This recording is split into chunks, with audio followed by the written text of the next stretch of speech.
Cette vidéo entre dans le thème complexe. L'objectif de cette vidéo, c'est d'être capable, alors l'objectif initial, c'est de résoudre une équation algébrique d'ordre 2 complexe, c'est-à-dire quelque chose, par exemple, de la forme z carré moins 1 plus i fois z plus 2 plus i est égal à 0, c'est-à-dire trouver les z qui vérifient ça. Alors il y a une étape qui est préliminaire fondamentale pour réussir à faire ça, c'est déjà d'être capable de résoudre des équations algébriques d'ordre 2 plus simples, c'est-à-dire sans le terme en z, c'est-à-dire des équations de la forme z carré est égal à z1. Donc la résolution de ce type d'équation va nous servir pour cet objectif plus général qu'on verra dans une prochaine vidéo. Donc là aujourd'hui l'objectif c'est ce qu'on appelle trouver la racine carrée d'un complexe. Trouver la racine carrée d'un complexe, c'est trouver les z qui vérifient l'équation z carré est égal à z1. Là en l'occurrence on veut trouver la racine carrée de z1. Donc, z carré égale à z1, c'est trouver les racines carrées de z1. Donc bah, on va essayer de résoudre ce genre de choses. Alors on va le faire sous trois angles. Déjà premièrement deux angles avec lesquels on est en général plus familier, c'est-à-dire des cas plus simples. Le cas où d'abord A est un réel positif. En fait ça revient à faire ce qu'on faisait déjà dans R, c'est-à-dire résoudre x carré est égal à quelque chose de positif. Résoudre le cas où A est négatif. Et ensuite, dernièrement, résoudre le cas où où Z1 est un complexe mais qui n'est pas un réel.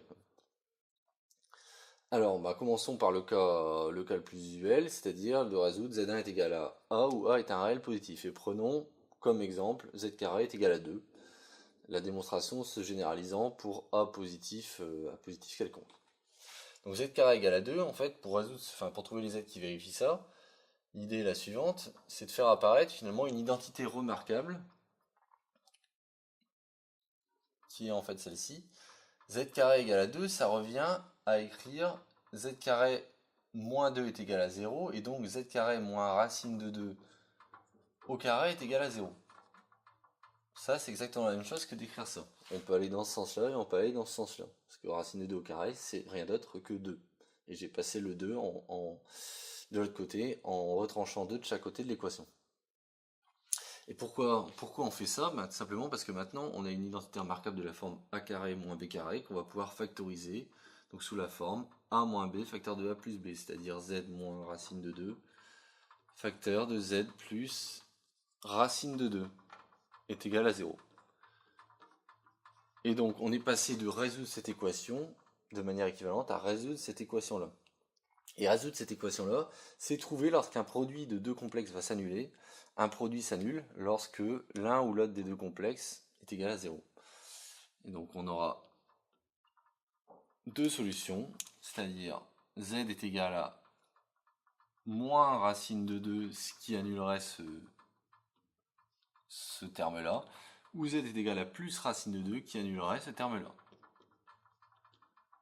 Donc voici nos deux solutions. Cette partie-là correspondant à l'annulation de ce terme-là, et cette partie-ci correspondant à l'annulation de ce terme-là.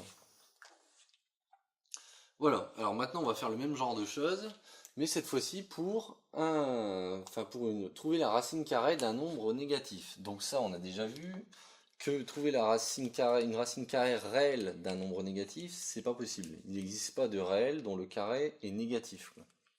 En revanche, il existe des nombres complexes dont le carré est négatif. On a d'ailleurs le plus bel exemple qui est l'exemple de i, qui vérifie i carré est égal à moins 1, qui est construit pour que i carré soit égal à moins 1. Alors comment est-ce qu'on va s'y prendre? En fait, on va avoir une démarche similaire, c'est-à-dire on va essayer d'écrire moins 2 sous la forme d'un carré, en se servant notamment de ce que je viens de dire sur le fait que i carré est égal à moins 1. Et en fait, le moins qui est devant, on va pouvoir le voir comme un i carré. Cette chose-là, on peut l'écrire sous la forme suivante. Ça s'écrit exactement sous la forme z carré est égal à donc i carré qui correspond au moins 1 ici, fois 2. C'est-à-dire, en fait, si on met ça sous la forme d'un carré complet, racine de 2 fois i, le tout au carré. Voilà. Et une fois qu'on est ici, ben on se retrouve, alors, sauf qu'ici on a un nombre complexe, mais on a une forme d'équation qui est extrêmement ressemblante à celle-ci. C'est-à-dire j'ai z carré moins racine de 2 i au carré est égal à 0, on peut écrire la même identité remarquable, a moins b facteur de a plus b, qui va nous donner un résultat complètement analogue, mais cette fois-ci avec la valeur racine de 2 fois le complexe i. C'est-à-dire qu'on va avoir deux solutions qui sont complexes conjuguées, qui sont moins racine de 2 fois i, et plus racine de 2 fois i. Voici nos deux solutions, dans le cas où on a z carré est égal à moins 1, un nombre négatif. Alors lorsque a égale à 0, lorsque a égale à 0, on se retrouve avec la seule solution z est égal à 0. Alors maintenant, que faire lorsque on a cette fois-ci quelque chose qu'on ne peut pas mettre sous un carré de manière évidente. Ici, le moins 1, on peut le mettre sous la forme d'un carré, donc on pouvait se ramener facilement à cette identité remarquable. Comment faire lorsqu'on a quelque chose de ce type-là? La solution consiste à revenir à l'expression même de ce que c'est qu'un nombre complexe. On va chercher z sous la forme algébrique d'un nombre complexe, c'est-à-dire que z, on va le chercher sous la forme a plus ib, où a est un réel, et b est un réel. A est appelé partie réelle de z, b est appelé partie imaginaire de z. Et donc trouver z, ça revient à trouver a et b. Si on trouve a et b, on aura automatiquement z. Donc la première chose à laquelle on pourrait penser dans ces cas-là, si on souhaitait trouver un z de cette forme-là qui vérifie cette équation, c'est tout simplement d'injecter dans l'équation et d'essayer de regarder ce que ça donne. Donc c'est ce qu'on va faire, on va injecter l'expression de z à l'intérieur de cette équation et regarder ce que ça donne. Donc z carré égale à 3 plus 4i.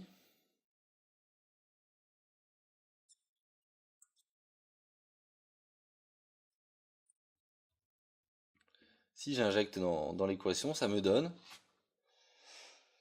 Donc z au carré c'est a plus ib au carré, donc c'est tout ça au carré. Ça au carré c'est une identité remarquable qui me donnera donc a au carré plus 2 fois le produit des deux termes, donc 2iab, plus ce terme là au carré, c'est-à-dire ib, le tout au carré. Tout ceci doit être égal, ça c'est z carré, donc ça, cette partie-là correspond exactement à ce terme-là. Et donc tout ceci est censé être égal à 3 plus 4i. Voilà, on est censé avoir 3 plus 4i. Donc, qu'est-ce qu'on peut déduire de ça? Tout simplement que ici, alors on peut déjà réécrire ce complexe sous une forme plus agréable, c'est-à-dire que le ib carré ici, je vais pouvoir l'écrire sous une forme ne dépendant plus de i. C'est-à-dire que je vais avoir a carré pour le premier terme. Le terme ib au carré, c'est i carré fois b carré, donc moins b carré. Ce qu'on a utilisé ici pour dire ça, c'est que i carré est égal à moins 1, pour se débarrasser du i carré qui est ici. Et le 2iab, il est toujours là, et on a tout ça qui est censé être égal à 3 plus 4i.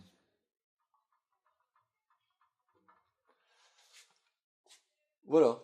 Et donc que faire maintenant? On fait exactement ce qu'on fait lorsqu'on se retrouve avec une égalité de deux nombres complexes. Quand on a deux nombres complexes qui sont égaux, leur partie réelle et leur partie imaginaire sont censées être égales. Si bien que donc la partie réelle de ce complexe-là, c'est cette partie-là. La partie réelle de ce complexe-là, c'est cette partie-là. Donc on est censé avoir a carré moins b carré, qui est égal à 3. De même, la partie imaginaire du nombre complexe de gauche, qui vaut 2 fois AB, est censée être égale à la partie imaginaire du nombre complexe de droite, qui est 4. Si bien qu'on est censé avoir 2AB est égal à 4.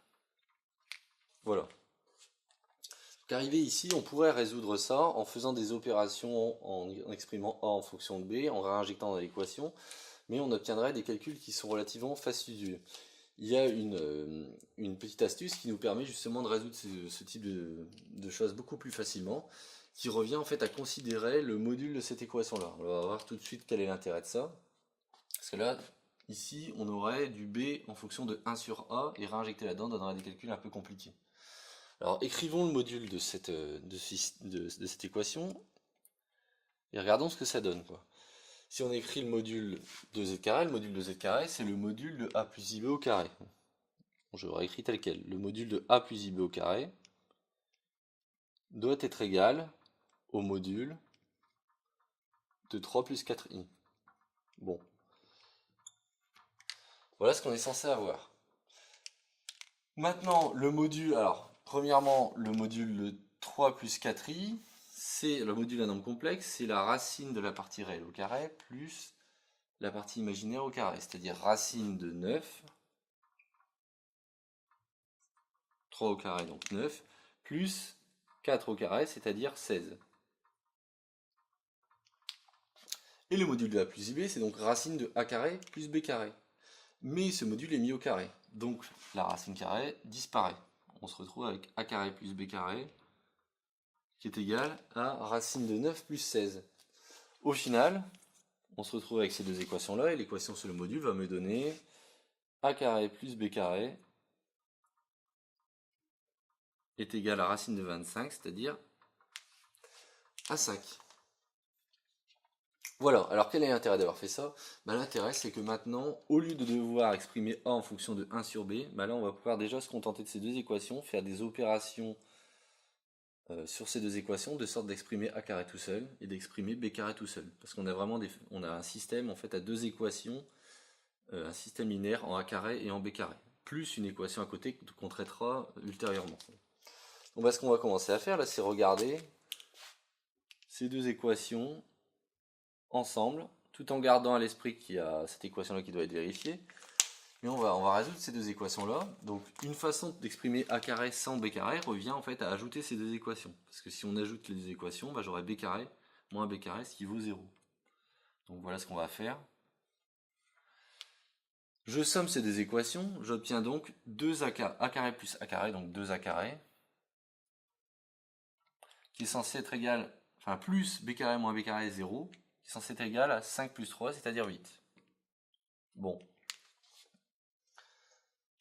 Pour obtenir b carré tout seul, au lieu d'additionner, on va soustraire, parce que si je soustrais, j'ai a carré moins a carré qui est égal à 0, b carré moins b carré, ça fait 2b carré. Donc là j'insiste, b carré moins b carré, donc c'est pour ça que j'ai plus b carré, donc 2b carré. Et 5 moins 3, ça va me donner 2. Et on n'oublie pas qu'il y a toujours l'autre équation, qu'on peut d'ailleurs simplifier par 2, qui nous donne que AB est censé être égal à 4 sur 2, c'est-à-dire 2. Bon voilà, qu'est-ce que ça nous donne tout ça? Ça nous donne finalement que, en divisant par 2 toutes ces équations, je vais avoir a carré qui est censé être égal à 4, je vais avoir b carré qui est censé être égal à 1, et je vais avoir AB qui est censé être égal à 2. Et donc on se retrouve, quand on résout ça, on se retrouve en fait dans le cas qui est ici. On veut résoudre a carré égale 4, c'est-à-dire trouver les a tels que a carré est égal à 4. C'est-à-dire faire exactement ce qu'on a fait ici. Donc en appliquant cette façon de faire, vous pouvez vous rendre compte que du coup ça vous donne a est égal à moins racine de 4 ou plus racine de 4. Donc a est égal à plus ou moins 2.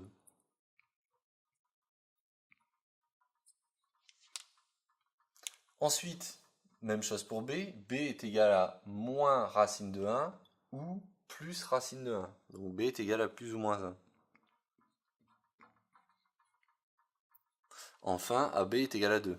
Donc on le garde toujours dans un coin de notre tête. Bon, très bien. Donc là, on est arrivé quasiment à notre objectif qui était de dire, si on veut trouver Z de cette forme-là, il suffit de trouver A et B. Là, on a trouvé A et B avec, avec 4 valeurs possibles. Donc on se retrouve au final avec finalement l'obtention, une fois qu'on a injecté Z à l'intérieur de l'équation, de A, de B et d'une relation sur A fois B. Donc on va écrire les solutions, c'est-à-dire que voudrait Z dans ces cas-là. Donc si A est égal à plus 2 par exemple, on a nécessairement que Z est de la forme 2 plus IB. IB ça va être, donc par exemple si B est égal à 1, ça va faire plus 1 fois B. Bon. Maintenant, on pourrait très bien avoir toujours a égale à 2 et b est égal à moins 1, vu qu'il y a, cette autre possibilité. Donc z est égal à 2 moins i. Maintenant, puisqu'ici on a pris a égale à 2, pourquoi on ne pourrait pas prendre a est égal à moins 2? Donc on obtient z est égal à moins 2 plus i. Si b est égal à 1. Et si b est égal à moins 1, on obtient z est égal à moins 2 moins i. Et donc on a 4 solutions. On a 4 solutions. Et maintenant on va observer un petit peu l'équation qu'on est en train de résoudre, c'est-à-dire on est en train de résoudre une équation d'ordre 2, c'est-à-dire on est en train de chercher finalement les racines d'un polynôme complexe d'ordre 2. Et là on a 4 solutions, donc évidemment il y a quelque chose qui ne va pas, puisque un polynôme d'ordre 2 complexe a 2 racines complexes, nécessairement, il ne peut pas en avoir plus que 2, donc ça veut dire qu'il y a un problème quelque part. Et le problème, il se comprend assez bien lorsqu'on regarde ce système. En fait, dans mon raisonnement ici, on a juste utilisé le fait que... Enfin, on a juste utilisé ces deux relations-là. Et on n'a jamais pris en compte la relation qui est ici, AB est égal à 2. Maintenant, on va essayer de la prendre en compte. Que nous dit le fait que AB soit égal à 2? Il nous dit que A et B sont nécessairement du même signe. Parce que si A et B étaient de signes opposés, par exemple, imaginons A positif, B négatif, A fois B sera négatif, ce qui n'est pas possible. Donc, on a deux solutions qui seront impossibles, qui correspondent à A égale 2 et B égale à moins 1, puisque A fois B sera égal à moins 2, c'est-à-dire cette solution-là. Et A est égal à moins 2 et B égale à 1, c'est-à-dire cette solution-là. Si bien qu'à la fin, on obtient deux solutions qui sont 2 plus I et moins 2 moins I. Alors, on va s'attarder, pour terminer la vidéo, quelques secondes sur ce qu'on a vraiment démontré. Donc, on a démontré ici que si z est solution de z carré égale 3 plus 4i, on a fait que des implications, alors on a que z est de la forme 2 plus i et moins 2 moins i. Mais on n'a pas fait l'autre sens. Donc, il ne faut pas oublier, pour résoudre complètement une équation, en fait, il faut qu'on puisse aller dans les deux sens, comme on l'a fait ici, par exemple. Z carré est égal à 2, on a dit que z carré égal à 2, est équivalent au final à z égale à moins racine de 2 et racine de 2. On peut vérifier ça en remontant. Ici, on n'a fait que des implications. Pour vérifier l'autre sens, ce qu'il s'agit simplement de faire, c'est de prendre ces deux solutions et de les injecter à l'intérieur de l'équation. Si z est de cette forme-là, alors il vérifie bien cette équation. Donc voilà ce qu'il s'agit de faire. C'est beaucoup plus simple que ce qu'on a fait ici. Voilà, donc ça clôture la vidéo sur trouver les racines carrées d'un complexe, qui va nous permettre d'enclencher sur une seconde vidéo qui sera savoir résoudre une équation algébrique d'ordre 2 générale, complexe, trouver les racines d'un polynôme d'ordre 2 général, c'est-à-dire pas seulement un polynôme de la forme z carré moins z1.